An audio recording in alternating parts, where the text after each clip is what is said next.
एवं वेदाचे मूळ सूत्र सर्वाधिकारैक पवित्र श्रीकृष्णे गीताशास्त्र प्रकट केले. ज्ञानेश्वर महाराज गीता महात्म्य सांगतात, त्याच्यामध्ये वेदाचं मूळ सूत्र म्हणजे गीता आहे. हे ज्ञानेश्वर महाराजांनी पुढच्या काही ओव्यांमध्ये 2 उपपत्ती सांगून आपल्याला सिद्ध करून दिलेलं आहे. आणि त्यानंतर ज्ञानेश्वर महाराज गीतेला दुसरं विशेषण देतात, सर्वाधिकारैक पवित्र. 3 विशेषणं एकूण दिली. वेदाचं मूळ सूत्र म्हणजे गीता आहे, सर्वाधिकारैक पवित्र गीता आहे आणि भगवंतांनी प्रकट केलेलं हे एक शास्त्र आहे, असं 3रं विशेषण ज्ञानेश्वर महाराजांनी दिलंय. त्याच्यातल्या सर्वाधिकारैक पवित्र या विशेषणाचा आपण जो विचार करतो तो 2 अंगानं करतो. सर्वाधिकारैक पवित्र म्हणजे काय? साधकाला सर्व अधिकार देण्याचं हे पवित्र असं ठिकाण आहे एक, आणि सर्वांना एक पवित्र अधिकार देण्याचं हे ठिकाण आहे 2. एका साधकाला सगळे अधिकार गीतेमध्ये मिळतात किंवा सर्वांना एक अधिकार गीतेमध्ये मिळतो, असे 2 विचार आपल्याला या अन्वयातून प्राप्त होतात. त्याच्यातल्या एका साधकाला सर्व अधिकार कशी गीता देते याचा विचार करताना अर्जुनाचं चिंतन जर आपण केलं तर अर्जुनाच्या मनामध्ये सुरुवातीला युद्धाबद्दल असणारी तीव्र अपेक्षा आणि त्याच्यानंतर सेनयोरुभयोर्मध्ये रथम स्थापय म्हणून सांगितल्यानंतर जेव्हा भगवंतांनी दोन्ही सैन्याच्या मध्ये रथ नेला आणि अर्जुनाने समोर दृष्टी टाकली तेव्हा दिसणारे सगळे गोत्रज, गुरुवर्य, नातेवाईक, बंधू हे सगळे जे बघितले त्याच्यानंतर अर्जुनाला वाईट वाटलं आणि अर्जुनाच्या मनामध्ये निर्माण झालेला मोह किंवा काय दोलायमान अवस्था अंतःकरणाची, त्याच्याने अर्जुनाच्या ठिकाणी निर्माण झालेला विषाद, या दोन्हीच्या संबंधानं अर्जुन युद्धाला नको म्हणतो. तेव्हा अर्जुनाला जे तत्वज्ञान भगवंतांनी सांगितलं त्याच्यातल्या कोणत्या तत्वज्ञानाचा अधिकार त्यावेळेला अर्जुनाला होता, हा प्रश्न आपण 2 दिवस चर्चेत घेतला. अर्जुनाला तसं जर बघितलं तर कोणताही अधिकार नाही. कर्माचा अधिकार आहे असं म्हणावं तर अंतःकरण शुद्धी करता अर्जुन कर्म करतच नाहीये, युद्ध करतच नाहीये, तो राज्य मिळवण्याकरता युद्ध करतोय. ज्ञानाचा अधिकार आहे म्हणावं तर अर्जुन काही जो प्रश्न विचारतो मोक्षाकरता विचारत नाही, युद्धाकरता विचारतो. योगाचा अधिकार अर्जुनाला आहे म्हणावं तर चित्तवृत्तीच्या निरोधाकरता अर्जुन बोलतो असं नाही, उलट त्याची चित्तवृत्ती युद्ध नको म्हणूनच सांगते आहे.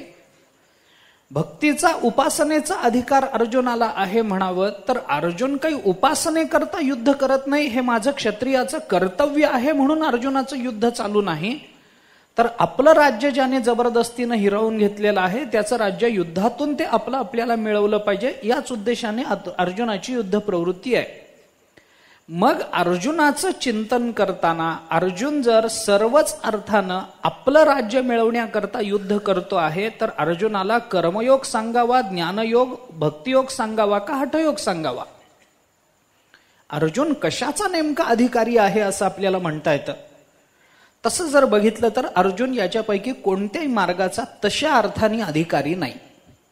मग अधिकारी नसताना सुद्धा शेवटच्या अध्यायामध्ये अर्जुन ब्रह्म झाला असं ज्या अर्थी ज्ञानोबाराय बोलतात, पूर्ण ब्रह्म झाला पार्थ असं जर ज्ञानोबारायांचं म्हणणं आहे, किंबहुना श्री नारायण विश्व कोंदले हा जर अर्जुनाचा अनुभव आहे, तर कोणताच अधिकार नसणारा अर्जुन मुक्त कसा झाला याचा विचार केला तर हे सगळे अधिकार मधल्या 17 अध्यायामधून अर्जुनाला मिळालेत असा विचार आपल्याला करता येऊ शकतो.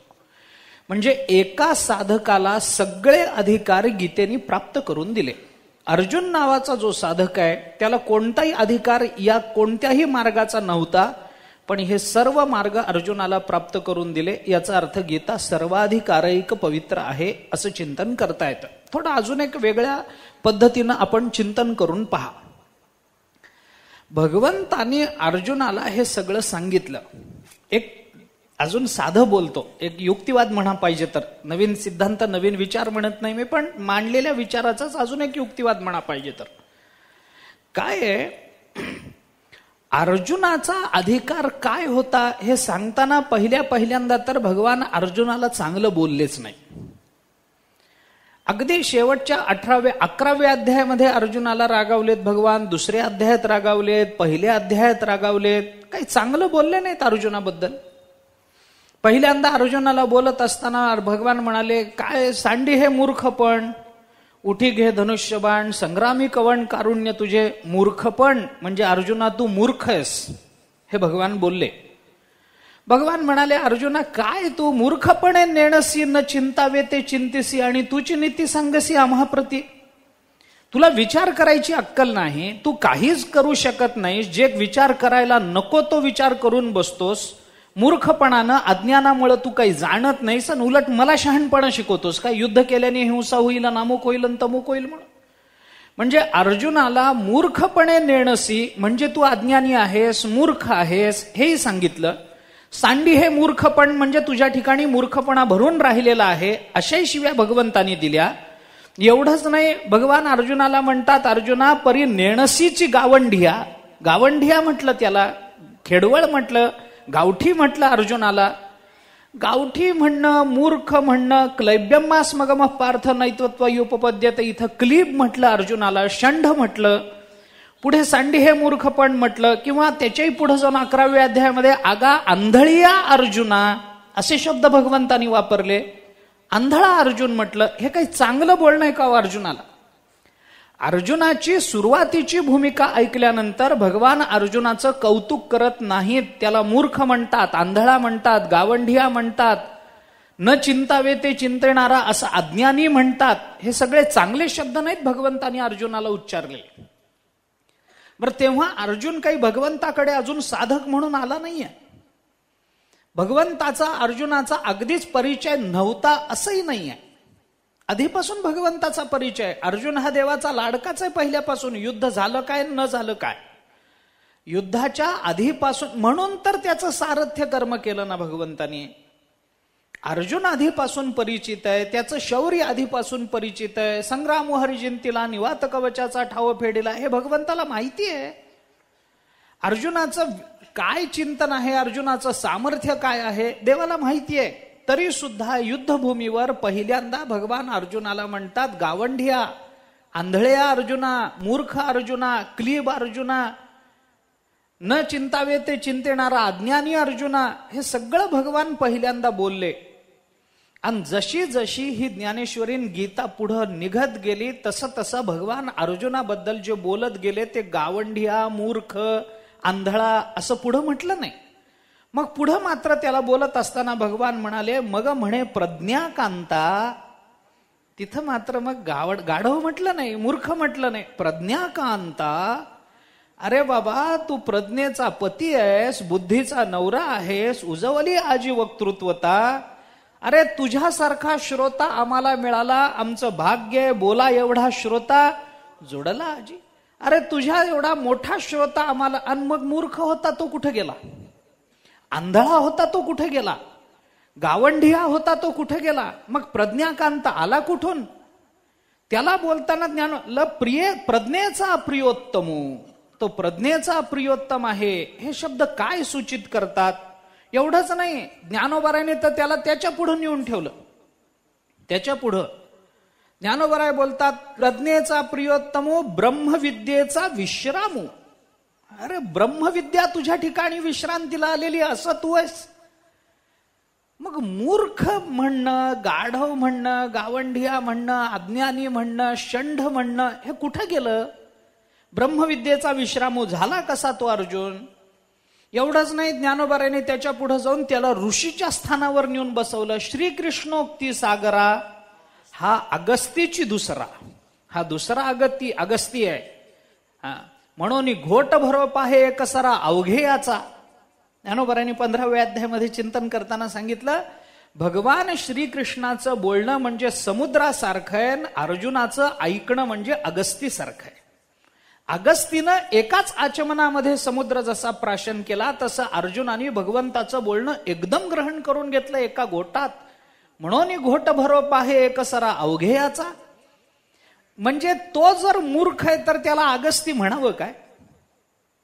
तो जर गावंढ्य आहे तर त्याला प्रज्ञेचा प्रियोत्तम म्हणावं काय?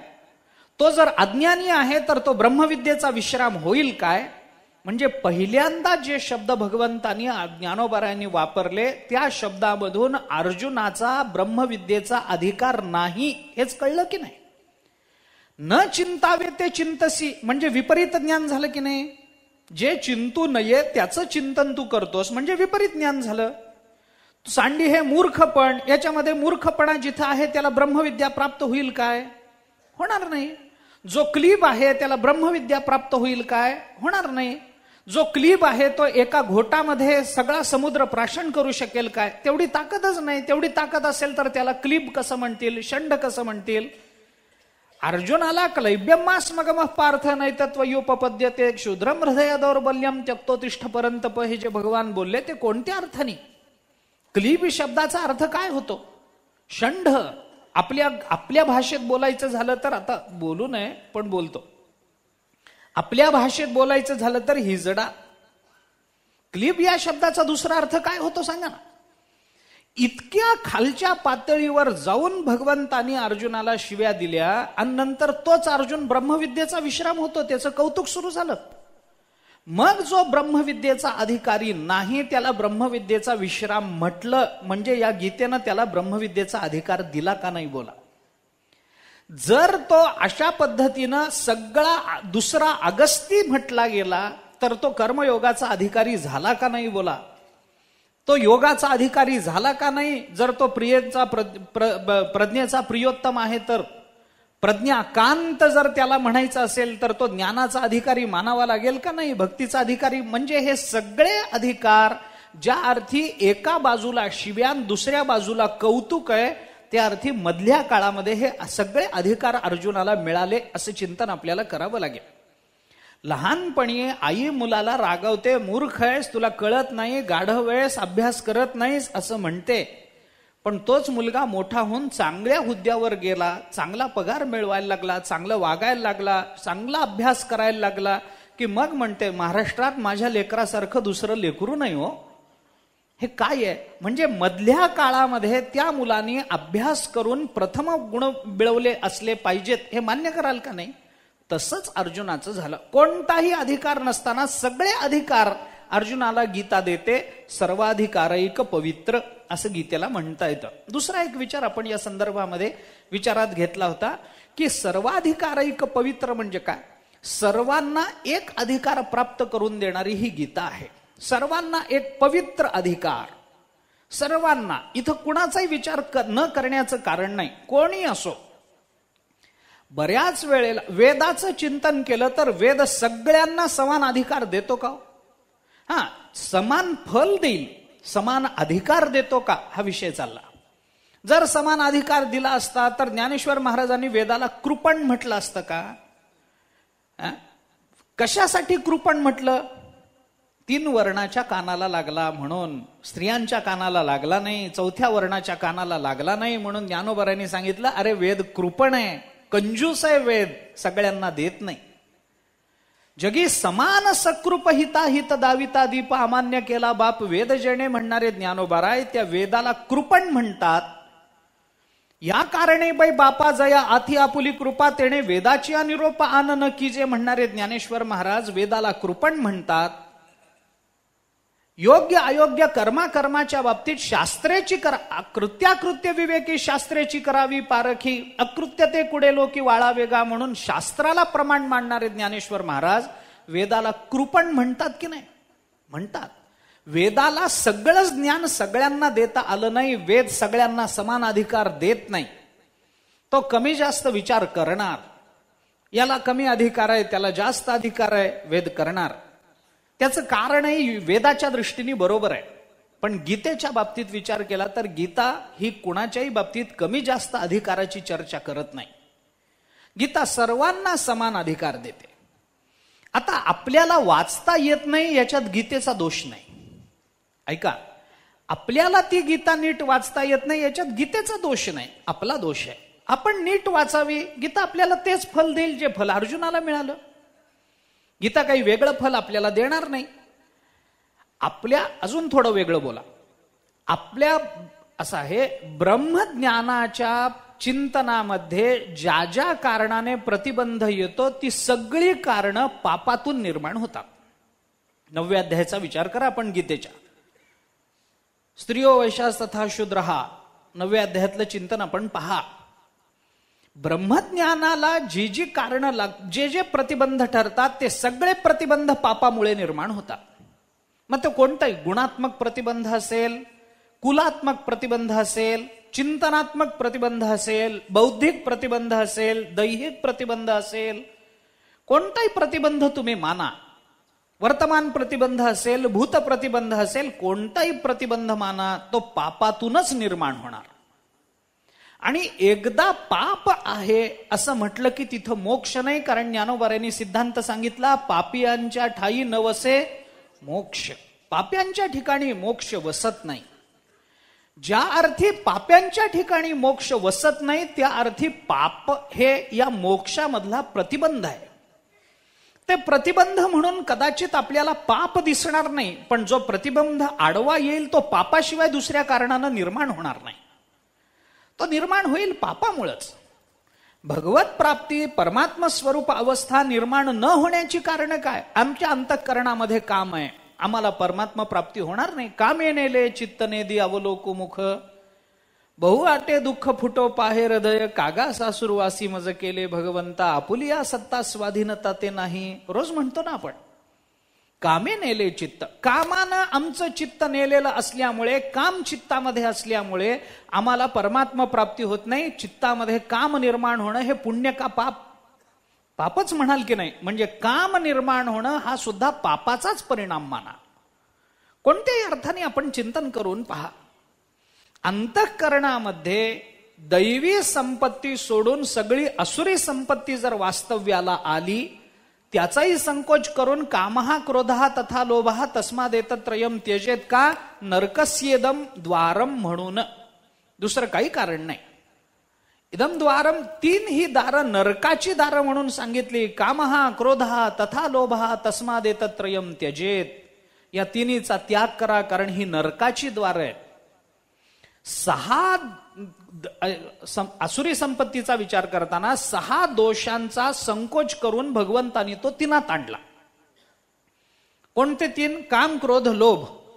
याच्यातला काम निर्माण होणं पापाचा परिणाम, क्रोध निर्माण होणं पापाचा परिणाम, लोभ निर्माण होणं पापाचा परिणाम. याची उदाहरणं आपल्याला अशी देता येतील. जिथं काम आहे तिथं परमात्मा जात नाही. कबीर महाराजांनी म्हटल्याप्रमाणे जिथं काम आहे तिथं राम नाही, आणि जिथं राम आहे तिथं काम राहू शकत नाही. आपण परवा रावणाचं उदाहरण पाहून आलो. त्या कुंभकर्णाने सांगितलं, सीतेचं रूप घेऊन सीतेचं पावित्र्य हनन कर ना, तू पातिव्रत्य हनन कर. रावणाने सांगितलं, रामाचं रूप घेतलं की कामच राहत नाही, आणि काम निर्माण झाला तर रामाचं रूप राहत नाही. मी रामाच्या रूपात गेलो की सीतेची आसक्तीच संपून जाते, मला तिच्याकडे हेतूने जावंच वाटत नाही. म्हणजे मायेने घेतलेलं रामाचं रूप सुद्धा कामाचं हनन करणारं आहे. तर जो रामरूप झाला त्याच्या ठिकाणी काम कसा निर्माण होईल? जिथं काम आहे तिथं राम नाही, काम प्रतिबंध रामामधला. उदाहरण मी आपल्याला पुष्कळ सांगतो. लोभ प्रतिबंध आहे. दुर्योधनाकडे शिष्टाई करता स्वतः भगवान गेले दरबारामध्ये. दुर्योधनाच्या सन्मुख भगवान उभे होते, तरी दुर्योधन त्यांना तुरुंगात टाकण्याचा विचार करतो. कशामुळे? हो, लोभामुळेच ना.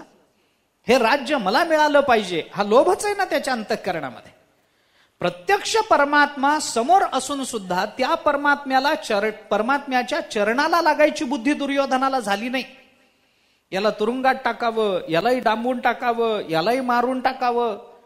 मग भगवंताला आपलं रूप प्रकट करावं लागलं त्या दरबारामध्ये. मग लक्षात आलं की अरे हे काही साधं प्रकरण नाही बाबा. नंतर लक्षात आलं, लोभामुळं परमात्मा दुरावला, उदाहरण आहेत. कामामुळं परमात्मा दुरावला, उदाहरण आहेत. तुम्ही रावणाचं उदाहरण पहा, कामामुळं देव दूर. लोभाचं उदाहरण पहा, की अशी सगळीच उदाहरणं एका दुर्गुणाचं मी म्हणत नाही. तुम्ही कोणती असुरी संपत्तीतला कोणताही दुर्गुण तुम्ही काढा, त्याच्यामुळे परमात्मा दूर जातो, कारण ही सगळी असुरी संपत्ती पापाचा परिणाम आहे. आमच्याकडून केल्या गेलेल्या पापामुळं, लोभामुळं पाप निर्माण झालं, आणि पाप केल्यामुळं लोभाची भावना निर्माण झाली. परस्पराश्रयित्व माना त्याच्या ठिकाणी. गतजन्मीचं कोणतं तरी पाप आडवं आलं म्हणूनच काम निर्माण झाला, गतजन्मीचं कोणतं तरी पाप आडवं आलं म्हणूनच लोभ निर्माण झाला. नाहीतर अनेक उदाहरणं आपल्याला पाहता येतील की ज्यांच्या अंतःकरणामध्ये काम निर्माण झाला त्यांना काम हा दुर्गुण आहे हे माहिती आहे. माहिती नाही असं नाही, काम हा दुर्गुण आहे हे त्यांना माहिती आहे. म्हणून बलवान इंद्रिय ग्रामो विद्वांसमपि कर्षति, त्या विद्वानांना माहिती नाही काय काम दुर्गुण आहे ते. मग विद्वान म्हणायचं कशाला? विद्वांसमपि कर्षति हे ज्या अर्थी म्हटलं त्या अर्थी ते विद्वान आहेत, आणि विद्वान आहेत तर त्यांना काम हा दुर्गुण आहे हे विद्वानाला माहित नसतं काय? तरी सुद्धा बलवान इंद्रिय ग्रामो विद्वांसमपि कर्षति, विद्वान असला तरी त्याला ते इंद्रिय आपल्या विषयाकडे खेचून आणतात. याचा अर्थ त्यांना कळतं की नाही हा काम चांगला नाही म्हणून, तरी सुद्धा ते त्याच्या आहारी जातात. काय कारण आहे? कुठलं तरी पाप आडवं येतं, कुठला तरी लोभ आडवा येतो, कुठला तरी क्रोध आडवा येतो. तो क्रोध त्या वेळेला प्रकट व्हावा, पाप आहे. पाप हा भगवत प्राप्तीतला मुख्य प्रतिबंधक. मी हे का सांगतो आपल्याला? जगामध्ये इतके सगळे जण आहेत, भक्ताचं सोडून द्या, साधकाचं मुमुक्षूचं सोडून द्या, मंद मुमुक्षू, विषयी अथवा पामर, बद्ध यांच्यापैकी कोणताही वर्ग तुम्ही घ्या, हे सगळे काही परमात्मा प्रवृत्त झालेले आहेत का?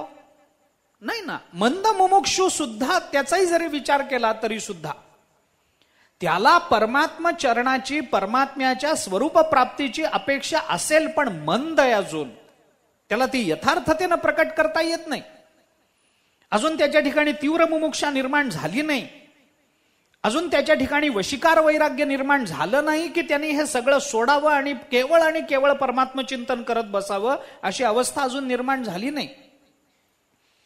एकेंद्रिय वैराग्य सुद्धा निर्माण झालं नाही त्याच्या ठिकाणी.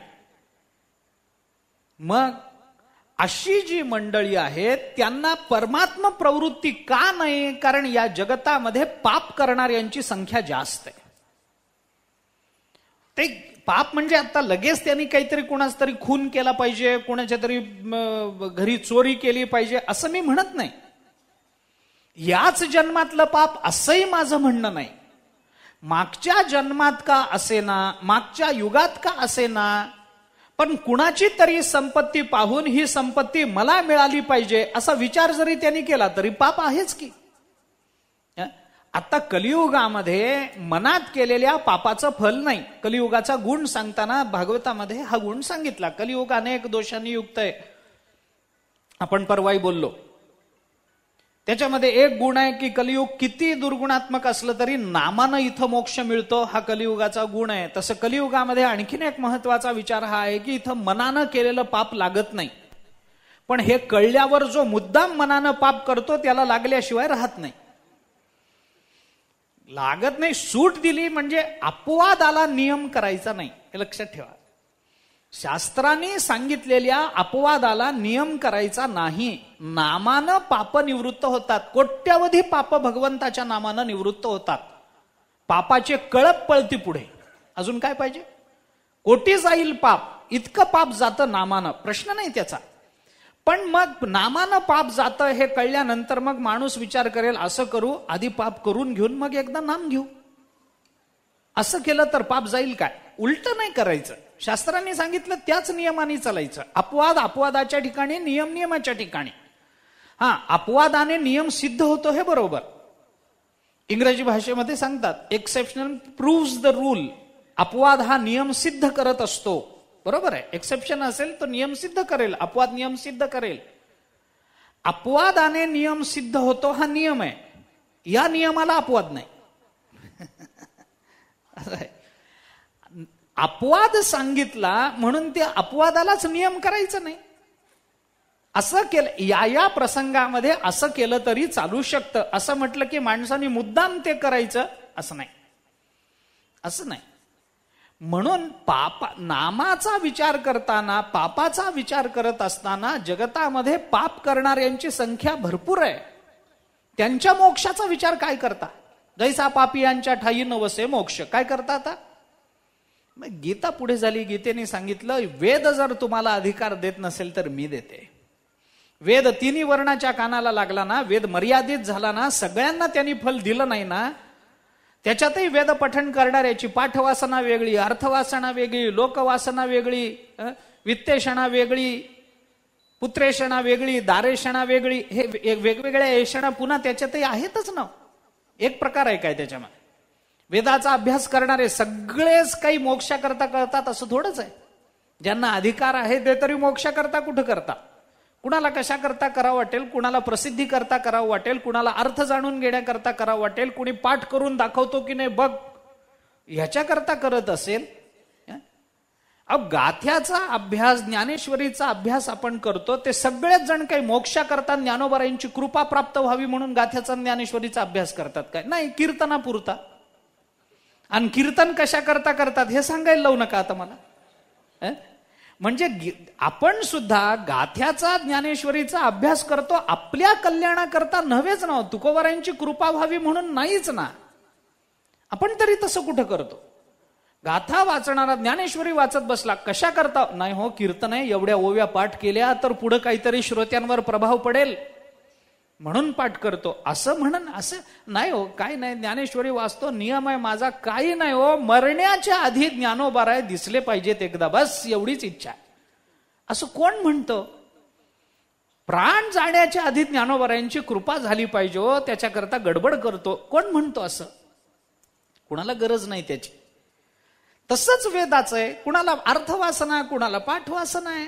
तर ते ऋषींनी काही वेद पाठ केले, ते मोठी कथा आली पुराणामध्ये. तर ते इंद्र प्रकट झाले, इंद्रांनी सांगितलं म्हणे तुम्हाला अजून मी 70 वर्ष 80 वर्ष वर वाढवून देतो. काय त्यांचे 2-1000 वर्ष झाले होते, त्याच्या वर अजून वर्ष वाढवून देतो, काय कराल? ते म्हणाले काही नाही, उरलेला वेद पाठ करीन. इंद्रांनी त्यांच्या समोर 3 पर्वत उभे केले आणि त्या पर्वतातली वरवरची धूळ मुठीनं उचलून त्यांच्या समोर ठेवली 3 ठिकाणी. त्यांना सांगितलं आत्तापर्यंत जे 2000 वर्षात तुम्ही वेद पाठ केलेत ना ते या धुळी बरोबर आहेत आणि उरलेले वेद त्या पर्वता एवढे आहेत. किती आयुष्य देऊ तुम्हाला? नुसती पाठवासना घेऊन करायचं काय?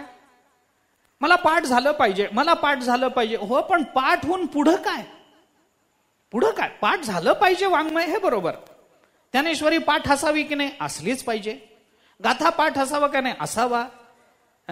ध्रुपदा सकट असावा की नाही? सकट असावा. एवढं तरी आपण अपेक्षा ठेवणं चुकीचं आहे असं मी म्हणत नाही, पण तेवढंच असलं पाहिजे असा आग्रह धरण्यात अर्थ नाही. पाठ झाल्यानंतर त्याचा थोडा थोडा अर्थही कळला पाहिजे. अर्थ कळून तसं वागण्याची सद्बुद्धी झाली पाहिजे. तसं वागून तुकोबारायांची कृपा संपादन करण्याची इच्छा अंतःकरणामध्ये दृढभूत झाली पाहिजे, दृढमूल झाली पाहिजे. हे पुढचे काही प्रसंग, पुढचा काही प्रवास आहेच ना त्याच्याबद्दल. मुद्दा माझा काय लक्षात घ्या की या जगतामध्ये पाप करणाऱ्यांची संख्या जास्त आहे. पापियांच्या ठाई नवसे मोक्ष हा नियम आहे आणि म्हणून वेद सगळ्यांनाच अधिकार देत नाही मोक्षाचा. सर्वाधिकारैक पवित्र हे म्हणण्यामध्ये गीतेचं कौतुक काय? एवढंच कौतुक आहे की वेद ज्याला मुक्त करू शकत नाही त्याला गीता मुक्त करते. वेद ज्याला अधिकार देत नाही त्याला गीता अधिकार देते. गीतेने सांगितलं काम आहे ना तुमच्या अंतःकरणामध्ये, हरकत नाही. तुम्ही भगवंताला मानत नाही ना, हरकत नाही. भगवंतानी 9व्या अध्यायामध्ये चिंतन करताना आपल्याला सांगितलं गोपिकांच्या ठिकाणी असणारा काम सुद्धा त्यांच्या स्वरूपाला कारण ठरला की नाही? ठरला का नाही? आता गोपिकांच्या ठिकाणी असणारा काम काम म्हणायचा तो प्रेम या अर्थानेच म्हणायचा, तो काम या अर्थाने म्हणायचाच नाही असं भक्तिशास्त्रांनी वर्णन केलंय. प्रेम या अर्थानेच म्हणाय. प्रेमैव गोपरामाणाम काम इत्य गमत प्रथाम उज्ज्वल नीलमणीमध्ये आलंय. प्रेमैव गोपरामाण, त्याला काम असं म्हटलं गेलं पण ते आहे प्रेमच. पण ज्ञानोबारायांनी चिंतन करताना भगवंताच्या मुखात शब्द घातलेत, पाहे पावालभाचे निव्याजे ते वज्रांगनाची निजे मज मिनली या काय माझे स्वरूप नव्हती. माझ्या जवळ आली, मला प्राप्त. अरे एवढंच नाही, ना तरी भयाचे निमिसे, माते नपविजेची काय कंसे, का अखंड वैरवशे चैद्यादिकी. शिशुपालासारखा भगवंताचा द्वेष करणारा सुद्धा भगवंताच्या सन्मुख आला. भगवंताने त्याला मारलं असेल, पण भगवंताने त्याला मुक्तच केलं की नाही मारून? त्याला मारून मुक्तच केलं. तुआ सनकाधिकाचे निमाने सायुज्य सौरसू केला. पुतने जे विषाचे निस्तनपाने, मारायला आलेल्या पुतनेला भगवंताने सनकाधिकांप्रमाणे सायुज्य मोक्ष दिला. तर भगवंताकडे जर कोणीही कोणत्याही अवस्थेतला येऊ दे, आता अंतःकरणामध्ये द्वेष असणारा शिशुपाल द्वेष ठेवतो म्हणजे काय? भगवंताचा द्वेष काय पुण्यानं निर्माण झाला काय? त्याच्या ठिकाणी पापच आहे ना. भगवंताचा द्वेष करणं पापच आहे ना. कंसाच्या अंतःकरणात पापच होतं ना. 6 मुलं मारली, पापच केलं की नाही? काही पुण्य केलं काय? पापच केलं. बरं, पाप करत नव्हता तर नारदाने करायला लावलं. हा एक बाबा मोठा विचित्र आहे. कुठं जाऊन काय विपरीत करायला लावेल सांगता येत नाही. कंसाने सोडून दिलं होतं पहिल्या मुलाला, घेऊन जा बाबा, ह्याला काही मारायचं कारण नाही, 8व्या मला मारणार आहे, मी त्याला मारीन. तिथं प्रकट झाले हे मध्यस्थ. तिथं येऊन सांगायला लागे, अरे 8वा खालून का वरून कुठं सांगितलंय तुला? अंका नाम वा. मग तो अंकाची गती उलट असते, उलट मोजायचे असतात अंक. एकम दहम शतम सहस्त्र असं उलट जायचं असतं. हा 8वा, पहिला 8वा नसेल कशावरून? मग त्याला वाटलं हा हेही खरंच आहे. बरं, अशा लोकांचं सगळ्यांनाच खरं वाटतं. नारद हे व्यक्तिमत्वच असं आहे की कुणाचाही त्यांच्या शब्दावर विश्वास बसतो. त्याने मारलं काय पुण्य झालं काय? 6 मुलांना मारलं, पुण्य झालं काय? पण तरी सुद्धा भगवंताने कंसाच्या अंगावर बसून त्याला मोक्ष दिलाच की नाही? आपल्याला तरी लांबून देतील हो, पण कंसाच्या अंगावर बसून दिला. शिशुपालाला समोर उभा राहून दिला, रावणाला समोर उभा राहून दिला. हे सगळे विरोधी आहेत. म्हणून भगवान म्हणाले, अरे गीतेच्या बाबतीमध्ये मी असं म्हणत नाही, भलतिया जाती जन्मावे, मग भजीजे का विरोधावे, परी भक्त का वैरीय व्हावे माझी आची. आता भगवान गीतेमध्ये, ज्ञानेश्वरीमध्ये जर हे स्पष्टपणानं सांगत असतील की जो कोणी माझ्याकडे येईल तो माझा वैरी असो अथवा मला अनुकूल असो, तो कोणत्या जातीत जन्माला आलाय? जाती अप्रमाण. मी जाती प्रमाण मानायला तयार नाही तिथं. तो कोणत्या जातीत जन्माला आलाय मला घेणं देणंच नाही. आता एका बाजूला वेदांनी दिलेले अधिकार 3 वर्णाचे, आणि गीता म्हणते कोणत्याही जातीत जन्माला येऊ दे, मी त्याला मुक्त करायला कटिबद्ध आहे. तर सर्वाधिकारैक पवित्रे या शब्दाचा अर्थ करताना सर्वांना एक मोक्षाचा पवित्र अधिकार देणारी गीता आहे, हे आपल्याला मान्य करावं लागेल. गीता सर्वांना एक अधिकार देते आणि गीता एकाला सगळे अधिकार देते. अर्जुनासारखा एक मिळाला तर त्याला कर्मयोगाचाही दिला, ज्ञानयोगाचाही दिला, अष्टांग योगाचाही दिला, भक्तियोगाचाही अधिकार दिला. आणि ह्याच्यापैकी कोणताच अधिकार नसणाऱ्या पाप्यांना सुद्धा मोक्षाचा पवित्र अधिकार देणारी जर गीता असेल तर आपल्याला हे दोन्ही मानावं लागेल. म्हणून ज्ञानेश्वर महाराज म्हणतात सर्वाधिकारैक पवित्र अशी ही गीता आहे. एका बाजूला एक अधिकार सगळ्यांना देणारी अशी गीता आहे, मोक्षाचा अधिकार सगळ्यांना दिला, आणि दुसऱ्या बाजूला साधकाला सगळे अधिकार देणारी गीता आहे. सगळ्यांना अधिकार देते आणि अर्जुनासारख्याला सगळे अधिकार देते. तुला कोणत्या मार्गाने जायचंय? ज्ञान मार्गाने जायचं असेल, अधिकर्म योगानं जाऊन अंतःकरण शुद्ध करून घे. तुला जर भक्ती मार्गाने जायचं असेल तर मला शरण ये. तुला जर योग मार्गाने जायचं असेल तर चित्तवृत्तीचा निरोध कर. सगळंच अर्जुनाला सांगितलंय. आता ह्याच्याही पुढे प्रश्न आहे. अर्जुनाची अधिकाराची चर्चा खूप मोठी आहे, ह्याच्याही पुढे प्रश्न आहे. संबंध गीतेचा विचार, मी त्याचं उत्तर देत नाही, मी फक्त शंका आपल्या समोर ठेवतो. आता विचार करण्यासारखी गोष्ट आहे. भगवंताने अर्जुनाला ज्ञानाचा अधिकार नाही म्हणून कर्म मार्ग सांगितला. तुला एकदम ज्ञान सहन होणार नाही, कारण अंतःकरण तुझं विशुद्ध नाही, त्याच्यामध्ये अनेक गोष्टी लपलेल्या आहेत. या गोष्टीमुळे तुझं अंतःकरण शुद्ध नाही, तुझ्या अंतःकरणामध्ये शोक आहे, मोह आहे, अमक आहे, तमक आहे, म्हणून तुला ज्ञान होणार नाही. तर मग काय कर? आधी कर्मयोगाच्या माध्यमातून जा. कर्मयोगानं काय होईल? मी करता नाही आणि कर्मफलाची आसक्ती जर ठेवली नाही, मी करता नाही हा भाव जर ठेवला तर आपल्याला कर्माचा दोष लागणार नाही. असं निष्काम कर्म केलं तर अंतःकरण शुद्ध होईल सांगितलं. अंतःकरण शुद्धीनंतर मग भगवंतांनी लगेच अर्जुनाला ज्ञानयोगाचा उपदेश केला. आता माझा मुद्दा काय ऐका, शंका कुठे येते ती सांगतो. अर्जुनाला भगवंतानी कर्मयोगाचा अधिकार संपादन करून दिला का कर्मयोगाचा अधिकार कसा मिळेल हे सांगितलं? ऐका, मुद्दा कुठे हे लक्षात घ्या. कर्मयोगाचा अधिकारच देऊन टाकला का कर्मयोग कसा सिद्ध होईल हे सांगितलं? सांगितलं असं असं कर, कर्तृत्वाचा मधु आणि कर्मफलाचा आस्वादू यया दोहीचाही नाव बंध कर्माचा की, हे सांगितलं. बरोबर आहे. श्रौत सिद्धांतानुसार कर्म हे बंधनाला कारण आहे म्हणून कर्माचाही त्याग करावा वगैरे सगळं बरोबर आहे, ते सांगितलं. कर्म करायला सांगितलं, नंतर कर्म सोडायला सांगितलं. बरोबर. हे कर्म अर्जुनाकडून सोडवून घेतलं का सोडायला सांगितलं? बरोबर.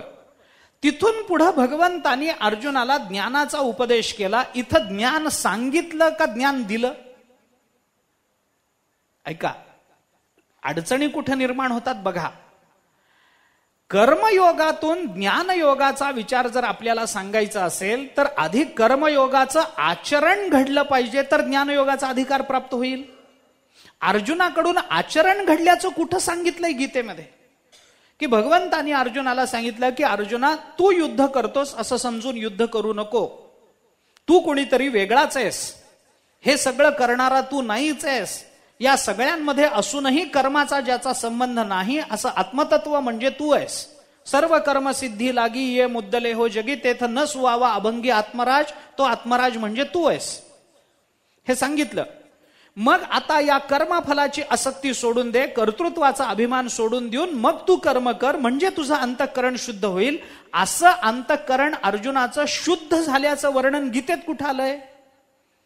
अर्जुनाने अशा पद्धतीचं कर्म केलं आणि भगवंताने अर्जुनाला सांगितल्याप्रमाणे अर्जुनाने अहंकार आणि फलेच्छा सोडून युद्ध केलं आणि मग युद्ध झाल्यानंतर अंतःकरण शुद्ध झालं, मग देवानी ज्ञान दिलं. असं झालंय का देवानी ज्ञान दिल्यानंतर अर्जुनाने युद्ध केलं? क्रम काय लावता? देवानी ज्ञान दिल्यानंतर अर्जुनाने युद्ध केलं ना. मग जे ज्ञान भगवंतानी दिलं त्याच्याकरता अर्जुनाच्या अंतःकरण शुद्धीची जी अपेक्षा होती ती अपेक्षा मध्ये कुठं पूर्ण झाली? अर्जुनाने कर्म केलं कुठं? युद्ध तर पुढं राहिलंय अजून. मग जर कर्म केलंच नाही अर्जुनाने तर अंतःकरण शुद्धी झाली हे मानायचं कसं?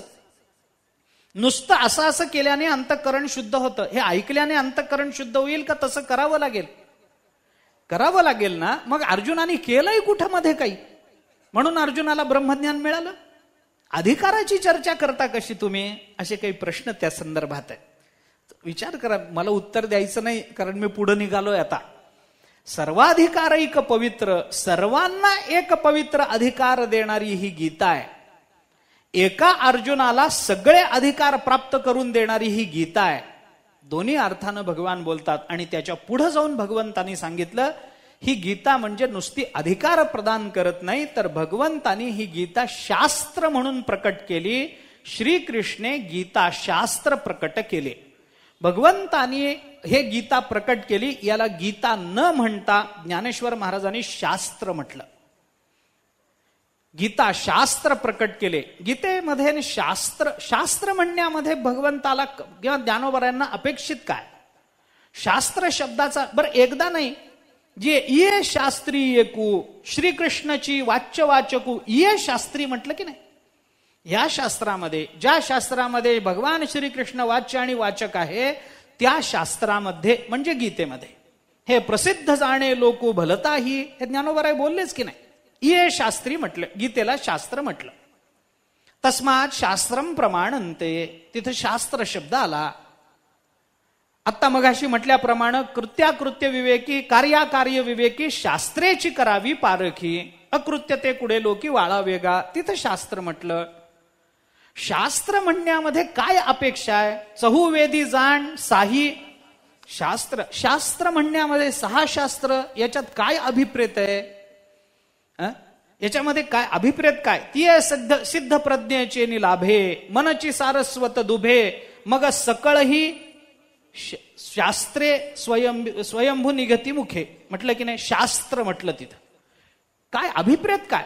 त्यांच्या मुखातून निघालेला शब्द शास्त्र मानायचा, कार्याच्या बाबतीमध्ये शास्त्र प्रमाण मानायचं. ही गीता म्हणजे शास्त्र आहे. हे शास्त्र काय भानगड आहे? अनेक वेळेला आम्ही प्रवचनामध्ये ऐकतो शास्त्रांनी असं म्हणलंय. म्हणजे कुणी? म्हणजे कोण? शास्त्र हे काय भानगड आहे? शास्त्रांनी म्हटलंय असं वागू नका, शास्त्रांनी म्हटलंय तसं करा, शास्त्रांनी म्हटलं दान करा. अरे कोण शास्त्र आम्हाला सांगणार? शास्त्र म्हणजे काय म्हणून? काही ग्रंथ आहे शास्त्र नावाचा? असा ग्रंथ कुठं विकत मिळतो, त्याच्यामध्ये आम्ही काय करावं काय करू नये असं सांगितलेलं आहे? शास्त्र या शब्दाचा नेमका अर्थ काय? आणि जो अर्थ शास्त्रांनी शास्त्र म्हणून सांगितलेला आहे त्याच्यामध्ये गीता बसते काय? गीता त्याच्यामध्ये जर बसत असेल तर गीतेला शास्त्र म्हणावं. पण शास्त्र शब्दाचे नेमके अर्थ काय याचा थोडासा विचार आपल्याला करायचा.